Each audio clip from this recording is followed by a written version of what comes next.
प्यारे बच्चों, जैसा कि आप लोग बिहार बोर्ड से क्लास 9th का जो जून मंथ के लिए त्रैमासिक परीक्षा 2025 में दे रहे हो, और आप लोगों का जो पेपर होने जा रहा है ना, साइंस का होगा, ठीक है, यानी कि विज्ञान का पेपर आप लोगों का 27 जून के दिन होगा। तो यह वीडियो आपके लिए मोस्ट इंपॉर्टेंट है, क्योंकि बच्चों इस वीडियो में हम लोग जो है ना साइंस का बिल्कुल 100% रियल पेपर लेकर के आ चुके हैं। आप इन सारे क्वेश्चन को जरूर याद कर लेना, और इसका आंसर हम बता देंगे आपको कि ऑब्जेक्टिव प्लस में जो है ना सब्जेक्टिव का पीडीएफ आप कैसे गूगल से डाउनलोड करिएगा। तो मैं जहां से डाउनलोड करने के लिए बताऊंगा वहां से भी डाउनलोड कर लेना। और नेक्स्ट वीडियो आएगा सब्जेक्टिव का अलग से, इस वीडियो में सिर्फ ऑब्जेक्टिव को देखेंगे, सब्जेक्टिव का नेक्स्ट वीडियो आ रहा है। इसके अलावा सामाजिक विज्ञान कार्य, तो सभी लोग ना जल्दी से चैनल को सब्सक्राइब करके नोटिफिकेशन कॉल पे प्रेस कर लीजिए, वीडियो को लाइक कर लीजिए और सभी दोस्तों में शेयर कर लीजिए, ताकि जैसे वीडियो जाए आप आराम से देख पाओगे। देखो 70 ऑब्जेक्टिव मिलेगा, जिसमें से आपको मात्र 40 बनाना है, 3 घंटा का टाइम दिया जाएगा। 80 नंबर का आपका एग्जाम होगा, और विषय को देखिए 112 रहने वाला है। तो चलिए बिना देरी करते हुए फटाफट से हम लोग जो ना बच्चों आगे बढ़ जाते हैं। पहला क्वेश्चन है, ऊर्जा का ऐसा मात्रक क्या है? तो ऊर्जा का ऐसा मात्रक ध्यान रखिएगा, जूल हो जाता है। तो ऑप्शन नंबर पहला का डी परफेक्ट होगा। वही बात करेंगे दूसरा नंबर क्वेश्चन का, तो हम लोगों से यहाँ पर बोला गया निम्नलिखित में कौन आधारी राशि है? तो देखो आधारी राशि कौन है, तो याद रखिएगा आधारी राशि जो है ना ही चाल होता है, ना ही वेग होगा, ना ही समय होगा। ठीक है, तो ऑप्शन में डी होगा इनमें से। देखिए ये तो आपका होगा, समय जो है आधारी राशि होगा। क्या पूछा आप लोगों से, आधारी राशि कौन है? तो वो आधारी राशि जो हमारा है ये समय होगा। तो ऑप्शन नंबर सी परफेक्ट यहाँ पे हो जाएगा। आगे हम लोग देखेंगे तीसरा नंबर क्वेश्चन को, तो हम लोगों से बोला 1 मीटर बराबर होता है, 1 मीटर कितने के बराबर होता है? तो याद रखिएगा 1 मीटर जो है 10⁻³ किलोमीटर के बराबर होता है। तो ऑप्शन बी परफेक्ट होगा। वही बात करेंगे चौथा नंबर क्वेश्चन का, तो बोला गया निम्नलिखित में कौन अदिश राशि है? अदिश राशि कौन है ये हमसे पूछा। तो याद रखिएगा अदिश राशि हमारा यहाँ पर हो जाएगा ऑप्शन डी, यानी चाल जो है अदिश राशि है। तो ऑप्शन नंबर डी परफेक्ट होगा। वही बात करेंगे हम लोग यहाँ पे क्वेश्चन नंबर जो है 5 का, तो बोला गया त्वरण का ऐसा मात्रक क्या होता है? तो त्वरण का ऐसा मात्रक हमारा मीटर प्रति सेकंड स्क्वायर होता है, जो कि ऑप्शन नंबर सी होगा। वही बात करेंगे हम लोग छठा नंबर क्वेश्चन का, तो हम लोगों से बोला गया वेग, विस्थापन तथा समय में संबंध क्या होगा? तो याद रखिएगा इन तीनों में जो संबंध होता है ना, ये हो जाता है हमारा वेग बराबर हो जाता है विस्थापन बटे में समय, यानी ऑप्शन ए परफेक्ट होगा। वही बात करेंगे हम लोग 7 नंबर क्वेश्चन का, तो हम लोगों से जो क्वेश्चन यहाँ पे पूछा, क्वेश्चन बोला जा रहा है 7वां नंबर कि किसी स्मॉल एम द्रव्यमान की वस्तु जिसका वेग जो है v है, तो संवेग क्या होगा? तो 7 नंबर का ऑप्शन याद रखिएगा सी होगा, यानी कि एम भी हो जाएगा। तो सी नंबर परफेक्ट होगा। वही बात करेंगे 8वां नंबर का, तो पृथ्वी के केंद्र पर गुरुत्वीय त्वरण का मान क्या होगा? तो आप याद रखिएगा 8वां का ये हो जाएगा, ये हमारा 0 होगा। वही बात करेंगे हम लोग क्वेश्चन नंबर जो है यहाँ पे 9 नंबर का, तो बोला गया घनत्व का ऐसा मात्रक क्या होगा? तो घनत्व का ऐसा मात्रक ध्यान रखिएगा, ये आपका केजी मीटर क्यूब हो जाएगा। तो ऑप्शन नंबर सी परफेक्ट होगा। वही बात करेंगे 10 नंबर क्वेश्चन का, तो हम लोगों से बोला किस ताप पर पानी का घनत्व महत्तम होता है? तो याद रखिएगा ये हो जाएगा 4 डिग्री सेल्सियस पे। तो ऑप्शन नंबर सी परफेक्ट होगा।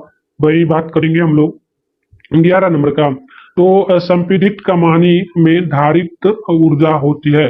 तो आप याद रखिएगा ये सी हो जाएगा, स्थितिज ऊर्जा। ऑप्शन नंबर सी परफेक्ट होगा। वही बात कर लेते हैं 12 नंबर क्वेश्चन का, तो पृथ्वी के तल से स्मॉल एच ऊंचाई पर स्मॉल एम द्रव्यमान की वस्तु की स्थितिज ऊर्जा क्या होगी? तो याद रखिएगा 12 नंबर का आंसर सी हो जाएगा, यानी कि एम जी एच हो जाएगा, यानी कि आपका जो है हो जाएगा यहाँ पर जी मतलब ग्राम हो जाएगा, एच मतलब ऊंचाई, और एम मतलब आपका जो है द्रव्यमान होगा। तो इस तरीके से ऑप्शन नंबर सी होगा। वहीं आगे हम लोग बढ़ेंगे, तो यहाँ पे नेक्स्ट क्वेश्चन है हमारा 13 नंबर बोला गया कार्य का ऐसा मात्रक क्या होता है? तो कार्य का ऐसा मात्रक ध्यान रखिएगा ये हमारा हो जाता है जूल। कार्य का ऐसा मात्रक जूल होता है। तो सी नंबर ध्यान रखिएगा। 14 नंबर क्वेश्चन आपसे बोला गया निम्नलिखित में कौन तरंगदैर्घ्य का ऐसा मात्रक है? तरंगदैर्घ्य का ऐसा मात्रक क्या है? तो 14 नंबर का ध्यान रखिएगा, ये आपका मीटर हो जाएगा। तो 14 का ए नंबर याद रखिएगा, मीटर आपका हो जाएगा। वही बात कर लेंगे हम लोग 15 नंबर का, तो बोला गया ध्वनि तरंग गमन करती है, ध्वनि तरंग गमन कर सकती है। तो याद रखिएगा ये कर सकती है जो है ना सिर्फ ठोस में भी किया जा सकता है, तरल में भी कर सकती है, और गैस में भी। तो ऑप्शन डी होगा, इनमें से सभी में कर सकती है। तो डी नंबर परफेक्ट होगा।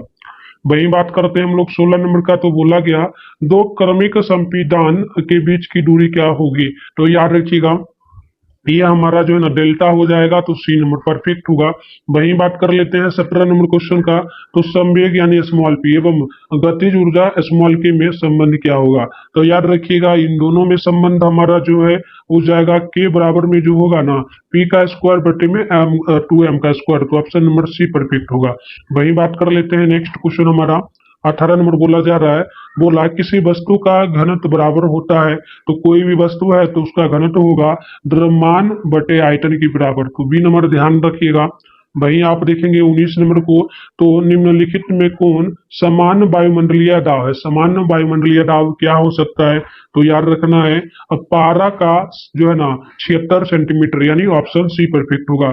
आगे हम लोग यहाँ पे देखेंगे 20 नंबर को। तो निम्नलिखित में किसमें जो है ना जड़त्व अधिक होता है? तो जड़त्व सबसे ज्यादा जो होता है ना ये होता है भारी वस्तुएं में। तो ऑप्शन बी होगा। अब अगला क्वेश्चन है हमारा 21वां नंबर बोला गया रोलेक्ट किसके सिद्धांत पर कार्य करता है? ये रोलेक्ट जो है किसके सिद्धांत पे कार्य करता है? तो याद रखना है 21वां का ऑप्शन नंबर सी हो जाएगा, यानी कि ये करता है संवेग के संरक्षण पे। तो सी नंबर परफेक्ट होगा। अगला क्वेश्चन आप यहाँ पर देखेंगे तो 22 नंबर बोला गया जो ना रस्सा काशी में जीतने वाली टीम द्वारा किया गया कार्य क्या होता है? तो रस्सी काशी यानी एक तरफ से मान लो इधर आप लोगों का टीम है और उधर दूसरे लोगों का टीम है, ये रस्सी है, ये जो भी रस्सी खींचेगा अपनी तरफ वो जीत जाएगा। तो इसमें कौन सा कार्य होता है? तो याद रखिएगा इसमें धनात्मक कार्य होता है, यानी अपनी तरफ खींच लेना, है ना। चलिए आगे हम लोग बढ़ेंगे। तो 23 नंबर यहाँ पर बोला गया है आप लोगों से निम्नलिखित में किसे गमन हेतु माध्यम की जरूरत नहीं होती है? तो आप जो है ना 23 का याद रखिएगा।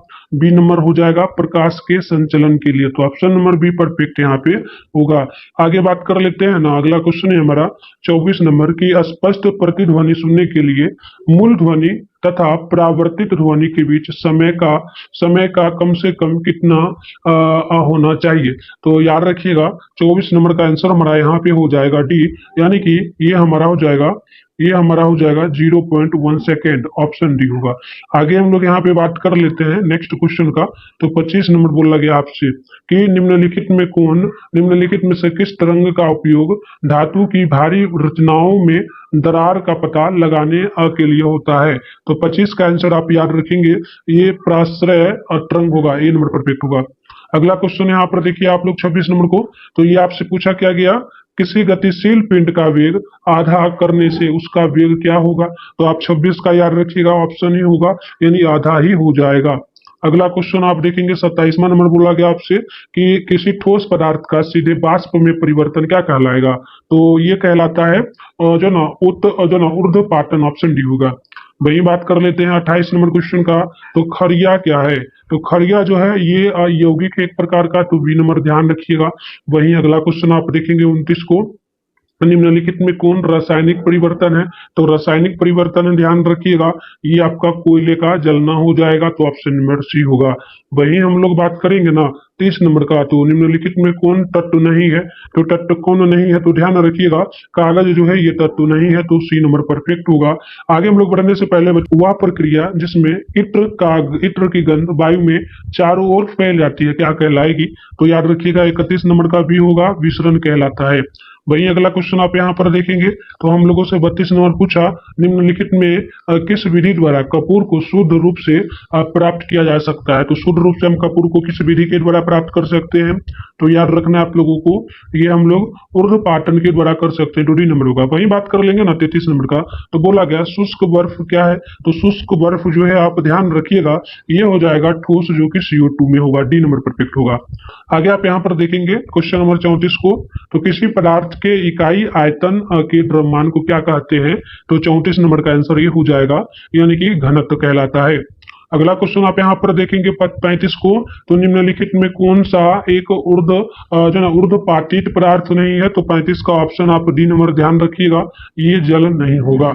आगे हम लोग बढ़ेंगे नेक्स्ट प्रश्न की ओर। तो अगला क्वेश्चन यहाँ पर देखिएगा ना, तो आपसे 36 नंबर पूछा गया है सोडियम का लैटिन नाम क्या होगा? तो याद रखिएगा सोडियम का लैटिन नाम जो है ना ये नेट्रियम है, ठीक है, तो याद रखिएगा। नेक्स्ट क्वेश्चन आप यहाँ पर देखिएगा 37 को, निश्चित अनुपात के नियम का प्रतिपादन किसने किया था? तो याद रखिएगा ये क्या था, प्राउस्ट ने, तो ऑप्शन नंबर बी होगा। अगला क्वेश्चन है आपका 38, कैल्शियम फास्फोट का सही सूत्र क्या है? तो कैल्शियम फास्फोट का सही सूत्र जो है CA3PO4 2 होगा, जो कि ऑप्शन नंबर बी में आपको दिख रहा होगा। अगला क्वेश्चन आप 39 नंबर को देखेंगे ना, तो निम्नलिखित में कौन कोवाल्ट का सही संकेत है? तो कोवाल्ट का सही संकेत हमारा सीबी होगा, तो ऑप्शन नंबर बी को ध्यान रखिएगा। नेक्स्ट है 40वां नंबर क्वेश्चन, Fe2SO43 में Fe की संयोजकता क्या होगी? तो याद रखिएगा प्लस में 3 होगा, यानी ऑप्शन नंबर बी होगा। तो इस तरीके से हमने टोटल 40 क्वेश्चन को देखा। जो बच्चा हम लोग नेक्स्ट वीडियो में कवर करेंगे, और जो बच्चा उसका आंसर गूगल में आपको मिल जाएगा, साथ में सब्जेक्टिव क्वेश्चन का वीडियोज भी आएगा। तो सभी लोग तैयार रहिए बच्चों, मिलते हैं नेक्स्ट वीडियो में, तब तक बाय बाय।